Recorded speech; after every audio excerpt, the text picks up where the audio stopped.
Good afternoon, ladies and gents, and welcome back to PBTV. I'm Stu, and today we're keeping with that G&G vibe that we sort of ended last week on, and this is the GC16 MPW.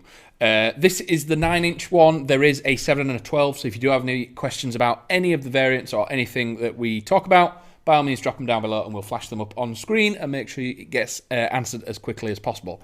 So as I was saying, this is the mid-length 9-inch, and when people have variants of platforms like the G&G and things like that, it is the rail at the front is where they get that measurement from. So this is a 9-inch rail, and then there's a 12 and a 7-inch rail, just depending on what type of gameplay you're after. If you're going dedicated CQB or maybe dedicated outdoor and you want to maybe look at a DMR in the future, get the super long one. Whereas this sits nice, neatly in the middle, where you can do CQB outdoors, and this thing will perform very, very well at both with a couple of the features that it has. So as always, it's a standard G&G, standard AEG, so it does have the 14mm counterclockwise thread on the front. On this side here, you might just be able to see that little hole. That is where the grub screw is, so if you are going to swap this out for a tracer unit, a Spitfire, a sound hog or anything, make sure that gets taken out. If you try and unscrew this with that still in there, you will damage the threads beyond repair, and then you won't be able to fit anything on there, and you'll be very, very stuck. Coming back, we do have the MPW rail. So this is seen on a couple of other platforms, but the MPW is the one that sort of it sits really nicely on. So we do have Keymod, QD, Riz, and then some more Riz at the front here in the smaller sections. So the Keymod on the side allows it to be sort of low profile. If you're trying that C-clamp or a bit of a forward grip, you've not got extra Riz or anything on the rail where it's not needed, and you can keep that rail nice and low profile. The Riz that's right at the front is 9 times out of 10, that's not really going to be where you're going to fit any accessories or anything like that, so that's why they leave it there. You can get some Keymod accessories, so if you're wanting to put a Keymod grip on there or Keymod rail covers, they'll slot straight in. If you don't have any Keymod accessories yet, by all means you can get hold of Keymod Riz sections and just fill them gaps with Riz if you want it and you like that style of look. On the top we do have a simple fold away flip up sight. There's no buttons or anything on these ones, they are just indented in, so you can just flick them up as and when you please. You do have a pin on the front and an aperture on the back. The pin is for elevation and the rear is for windage, but I do think the rear one does have some range settings, so you do have a little bit of elevation on the back as well, so there's multiple different ways of adjusting the sights. We do have standard 20mm Riz going all the way across the top of the rail. The larger section of Riz there is where it joins onto the receiver, and then we've got more Riz on here, so you've got plenty of space for your optics. If you're wanting to put a dot and a magnifier or a short dot, PEC box on the front, torch, and with this being Keymod and having the little gap in there, the new offset that we have that will sit directly into Keymod and M-Lock will sit nice and neatly in this gap here, keep low profile, and would stick the torch out in front in case you've got any accessory or anything on there, and not cast any shadows or anything like that. Coming on to controls, so it is right-handed dominant. It is an entry-level platform, but it does have some very, very cool features. So we do have a mag release on the right-hand side, and the fire control is on the left. With it being a G&G, the fire control has safe, semi, and then full auto. With these, if you hold the trigger down on semi-auto for 10 seconds and you open the back end up the MOSFET, there is a little light on there. You can have a count 10 seconds quite slowly and it'll be fine, or you just look in the back and on the MOSFET there's a little red light. When that red light flashes, it will change your full auto into 3-round burst. You can simply repeat the process and it will change it back. Again, I'm quite a strong advocate for 3-round burst if you're in conservation style games, if you've got limited ammo and everything like that, because some rates of fire, even 10 to 12, maybe even 15 rounds a second, you are going to burn through them mags quite quickly. Even if you're only allowed, say, 5 mags, say 500 rounds in a game day, burning some full auto, you're gonna chew through a lot of BBs. So that 3-round burst just conserves a little bit. So that trigger pull, you're putting 3 rounds down, not 5 or 7. Again, with the rate of fire and the FPS on things like this, it's probably sitting around 12 to 14 on a 7.4, so it is totally fine. You don't want to be spraying 10 rounds down range, the first BB hitting someone, and then they're having to take the extra 10. So them 3 rounds on the burst, it's going to punch through a bush, it's going to punch through a tree line, and you're going to be fine with it. The mag release, dropping that out, we do have a standard 300 round Stanag high cap. So again, with this, if you are just starting out, the 3 round burst will let you conserve this if it's your only magazine. If not, and you've gone on to mid caps, again, it stops you having to change as often. So the window at the top there that you just saw me open, that is where you drop the BBs in. Simply pour them in quite freely, close that up, and then winding that primes the BBs from the chamber up the spout into the top there. If for whatever reason, after a couple of shots, it then stops firing, it will still cycle, but there's no BBs coming out, just give it a couple more winds and it'll prime it properly. What we do see a lot of players that are quite new is, because they've not really wound mags very often before, they turn it around to look and try winding it like that. If you're doing that, it's not going to prime the BBs properly from the chamber up the tube, and unfortunately you're not going to get as many shots out of it, so make sure that the magazine is vertical when you are priming it.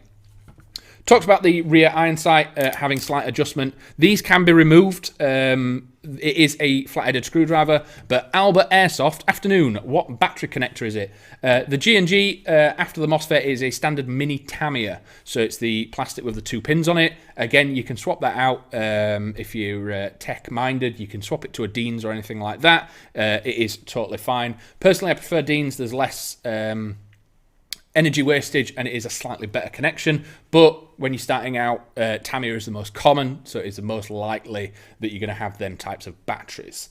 Coming a bit further back, we do have the sling point. Oh, Reaper, afternoon, he's here, always. Does it have an electronic trigger? So being a G&G, it does have a micro-switched style trigger, so there is a circuit board in the gearbox, and there is a MOSFET in the stock tube as well. So it is the stock tube that's doing the power delivery to the motor, and then the board inside the gearbox that's doing the controls in there. But when you do pull the trigger, you can feel a little button being pressed. Again, this is a later generation of the G&Gs. Very, very old G&Gs used to have the problem where people used to over pull the triggers. If you do launch the trigger, it used to break the button, but the new ones, they've changed the micro switch out, and it is very, very durable. As you can see, most airsoft sites are using the standard GC16s or the CM16s as their rentals, purely because if you're renting something out to someone, it's not theirs, they're probably not going to treat it that well, so if G&Gs can survive that kind of treatment, they can definitely survive being cared for. So one thing that I didn't mention about the wrist section, because I've come to the sling plate at the back, you've got the loop, so you've got the double on the left and the single on the right. The little holes at the front here, and there's a matching on the left, those are QD sling points. I don't think you have one in the back, but again, you could have a QD at the front into a single at the back, so you could 2-point, single point this. Very, very easy. It's very, very free. I do know a lot of people, these front wrist sections here, they do like to put drop-down loops on there, meaning that your sling can go right to the front, right to the back, and it means you've got something to jam your hand against, almost like a hand stop with the sling around your shoulder. Keeps the platform very, very stable, really solid when you're aiming this thing down range. Standard crane style stock that is adjustable. I think there's 6 positions on this, and again, it does slide all the way off, so you can get to your battery, or you can just pinch these 2 little clips at the back. That will come off. You'll get to your mini Tamiya. You will be able to see the circuit board in the buffer tube, and again, it's much easier to take that off when you're changing to 3-round burst, etc., rather than taking the whole stock off. Again, these are swappable. You could put a CTR or anything on here, but please be aware, because there is the MOSFET in the tube, dropping this to a slimline stock, you're going to lose a lot of very, very, very useful battery space. A stick battery will fit in here, but probably mainly only maybe 1,000 milliamps. If you're lucky, you're probably going to not fit a 1450 in the stock tube, but with the crane stock, you could quite easily fit a 2200 in there, a nunchuck, something that's going to last a long, long time. With it being having the 2 MOSFETs and the 2 electrical control units in there, it's going to be very, very power efficient. You've got no copper contacts. You've got slightly better. You've got slightly less resistance coming through all the system. So a battery that may last 4 or 5 hours on a standard AEG might last a full day on this, especially if it's 2200 milliamp. You will probably, hopefully, be able to run all day, not have to drop out, not have to go swap batteries, and it's a really good bit of kit, especially if you're starting out with that massive high cap as well.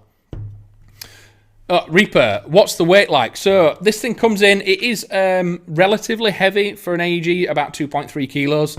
I'm not saying that is heavy per se, but standard, most AEGs are around that 2.5 kilos, so it sits at the slightly higher end of the average. But again, with the gearbox and everything being back here, unloaded, this thing's it's okayly balanced. It does feel like it's a little bit further forward than most other things, but it is a rock solid build. It's a full metal receiver and a metal rail as well. It does have the metal mag in there. These things aren't that heavy, but again, it's going to be a little bit heavier than polymer. Bringing the charging handle back, we do find the standard gear style hop unit. So again, it doesn't lock back, so you'll have to pull it, slightly adjust the hop, fire a few rounds, and then just test a few more rounds. 2 5s, 2 8s in this are going to be perfectly fine. It's coming out the box at about 320 FPS roughly. There was a little bit of deviance, about 1 or 2 FPS, but again, I'm a big advocate for that 330 FPS mark being the sort of a really good standard for the UK. It's probably the best for range and accuracy sort of diagram if you were to draw it out. If you're trying to chase that 350, you are going to start putting weak links in the chain, and that 350 is just that 330s, it's where it sits really nicely. If you wanted to up this thing to 350 or even push, say, the 12-inch version to 400, it's something that you could do, but I'd definitely stick to semi-auto, stick to your 7.4, and just make sure you don't get any pre-engagement problems. Obviously, with mentioning that it does have the 40mm counterclockwise thread, it does have a 210mm barrel in this variant. Obviously, the 12-inch will be slightly longer, the 7-inch will be slightly shorter, so they do have different inner barrel lengths. It's just the 9-inch is a 210mm inner barrel. As I was saying with the internals, it is a V2 gearbox, so you can change things about if you want in the future. If you're going to keep this for a long time and you want to put some a different MOSFET in there, gate tighten, WARFETs, things like that, please be aware compatibility with the MOSFETs that are in here. Speak to a tech, make sure that everything you're doing is going to be compatible with it. So the trigger board and the stock tube MOSFET, obviously, if you're going to change it to a Titan, the rear MOSFET would have to come out as well. But if there are some people just joining, I'll go over a few other of its features. I was speaking about the rail earlier, so it's got the Keymod on the right, left and bottom, and then the small wrist sections at the front, usually where your hand isn't going to sit. Normally you'd stick a torch or something on here, but we've just got the new offset torch mounts that could sit neatly here, slide forward and put your torch out here. So if you are wanting to keep a short platform, but you're wanting the torch to jut out a bit more, especially if you're putting something on the front and you don't want to cast shadows, the offset mount is very good for that. Again, we do have Riz going all the way across the top for all your optics, short dots, red dots, magnifiers, PEC boxes, all going to fit on here and all going to be a really compact, nice platform for CQB and outdoor. Controls, right-handed dominance are standard with the mag release, fire selector, bolt hold open that is just for show on this one, mag release giving you your 300 round Stanag magazine, pulling the charging handle back to get to your standard gear style hop. And as I was saying earlier, if you stick this thing in semi-auto, pull the trigger, it will obviously cycle a single round, but then if you hold that for 10 seconds, it will change your full auto into 3-round burst. Repeating the process will change it back. Very good for ammo conservation. If you're running low and you just, instead of bursting 7 to 10 rounds downrange, you could keep it to 3-round bursts, and you will find that your magazines will last a lot longer. So coming to the stock, we do have the standard crane style stock. Sticking a nunchuck style battery in there is probably the best option because you do have a circuit board in the stock tube. But if that's everything for today, this has been the GC16 MPW. I am a fan of G&G. They are very, very reliable. Sites using them as their rental is testament to that, and that is the standard models. Everything else that you see that's GC and above will have the 3-round burst system in it. It is a full metal receiver, full metal rail, and everything like that. It's got the cool brake on the front of it. Big fan of them, and they are very, very cool, and they will last you a long time. And they look awesome as well. But if that's everything for today, thank you for joining us. It's always good when people chime in and chat. Makes my life a lot easier. We'll be back on Wednesday about 4 p.m. for another live stream. As always, if there's something you want us to talk about, send us a message on Instagram. We're happy to talk about what you want us to talk about, not what we can find on the shelf that we want to talk about. But if that's everything, I'll catch you in a bit.